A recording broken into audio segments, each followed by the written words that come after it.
What's up, future Shred Lords? Welcome back. Death to the Fingers, final boss with respect to scales, 3 notes per string, and effectively 3 in 1. But that's the marrying up of 3 notes per string and triad arpeggio theory from the cage system. I know, madness. That becomes 3 in 1. That's the new system that you're now basically collecting all this information under. And when you start using 3 in 1 with, say, 3 notes per string or the pentatonic system or whatever you're going to do, but in this case, we do 3 notes per string, and you build it up in a sequence, you can see that it creates this cascading effect that's pretty devastating. It's awesome, right? So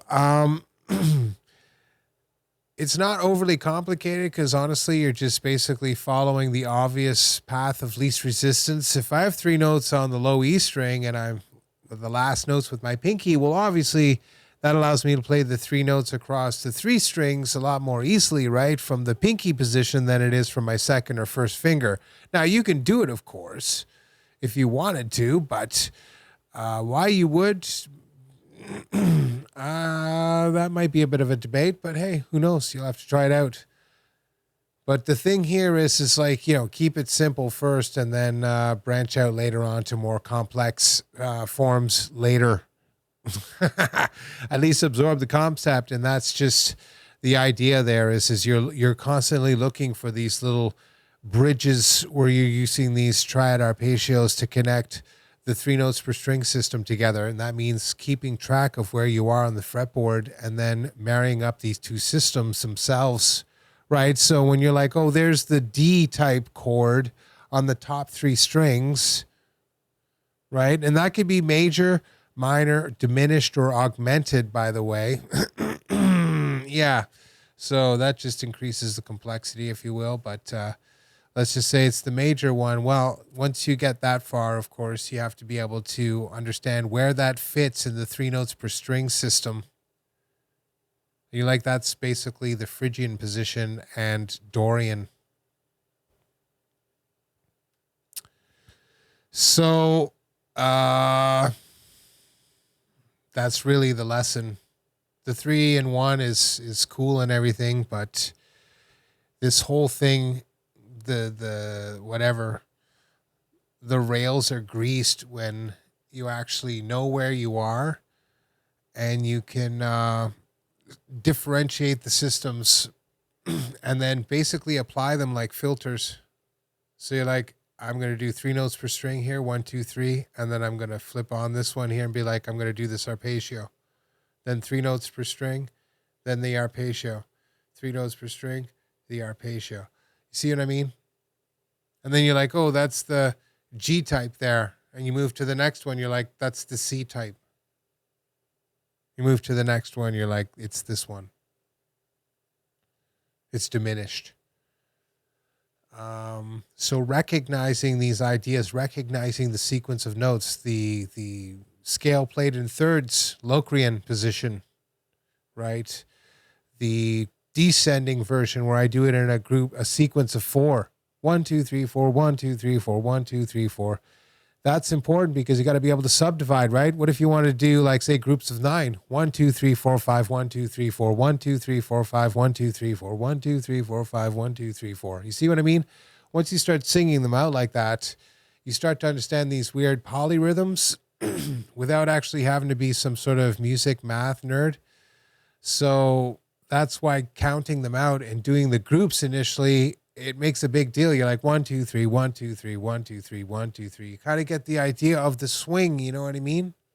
It's like mathematicians like to graph things out so they can see it visually rather than just consider the math in a pure form. We're doing the same thing, is basically breaking it down into a more, global terminology, if you will, that we can understand. And that's something that anybody can do. Just count like that. So if the music is playing and you're like, if I was going to do a group of 4 or 3 or 6, 1, 2, 3, 4, 5, 6, 1, 2, 3, 4, 5, 6, 1, 2, 3, 4, 5, 6, 1, 2, comparably to whatever it is that you're playing to the backing track there, obviously that's going to be an incredibly useful skill. because now all of a sudden you can develop the rhythm skills you've been looking for without having to sit there and be like, try to grind it out on your own. Now you have something that you can measure your own skill by. If the backing track is too fast, slow it down. Work up from there. And of course, the combining of ideas. I do a bit of the pentatonic stuff, adjacent shapes in groups of four, and then I do groups of four in a static form in Mixolydian. Again, knowing where you are and then what you're going to do. The Mixolydian one flows into Aeolian. I ascend in groups of three, and then I end the entire idea with a couple more of these 3-in-1 ideas, one from Mixolydian, descending 3 notes per string until I get down to about, the D string, and then I just start factoring in that 3 notes per string, which gives me that diminished triad from the Mixolydian position, which throwing the diminished in there is, with the 3 notes per string stuff, is quite a cool sound. It doesn't really come out as diminished. So there it is. You know what I mean? It is diminished, absolutely, but you can sneak it in there in a way now where it's like much more palatable to more popular music and stuff like that without it sticking out like a sore thumb by doing like the Yngwie Malmsteen diminished run. Now it's much more subtle. So there it is. The last part of the video, there's me doing the 3-in-1 just on the low 3 strings, the E, A, and D string. And again, another great intro level exercise. Just play 3 notes, then 1 note on the A string, and then 3 notes on the D string, E string 3 notes, A 1 note, 3 on the D. And you're off to the races, and then just move to the next position. You go from Ionian to Dorian, Phrygian, Lydian, Mixolydian, Aeolian, Locrian, and back to Ionian, and then back down the sequence you go. Right? Move to the next set of strings. Do it again. And I think that you'll be like, wow, this is so much better than just playing the scales and stuff. You're still playing the scales. This is just more scales, but in a cooler way. And I would actually spend more time on this than the actual scales. Okay? Practice doing like a group of scale runs, like based around 2 strings, and then factoring in an arpeggio, and then 2 more strings worth of scale stuff, and then down another arpeggio. That tends to be a very, very balanced approach that gives you the best of both worlds, right? When you want to know if you're doing well, it's 3 notes arpeggio, 3 notes arpeggio, 3 notes arpeggio, 3 notes arpeggio, and you just keep going, and you should be able to descend and ascend with ease. I suck at the ascending part right now, so I'm working on it, but so far you've only heard the descend versions because I was like, oh, cool, shiny new toy. I got real excited. I didn't actually flesh it out. There it is, tunnel vision. But 3-in-1 is essential. This is an essential technique if you want to hit the next level of playing guitar, and honestly, it's one of the best things you can do for yourself. Not only does it free your mind, this isn't about sort of being like, oh, play some crazy fusion lick. This is about freeing your mind from this learning sort of pitfall where you just start absorbing this information because everybody plays it this one particular way. They teaches it the one particular way that you just kind of get entrenched in that thinking. And this breaks that out.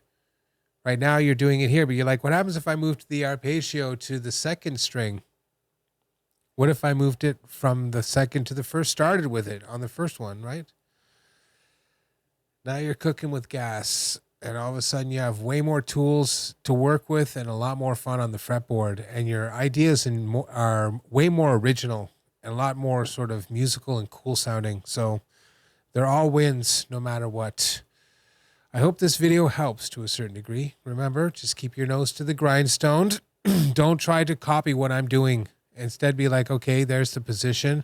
This is the technique. This is the system. Put them together. That is the lesson. Not what I'm doing. This is me doing it.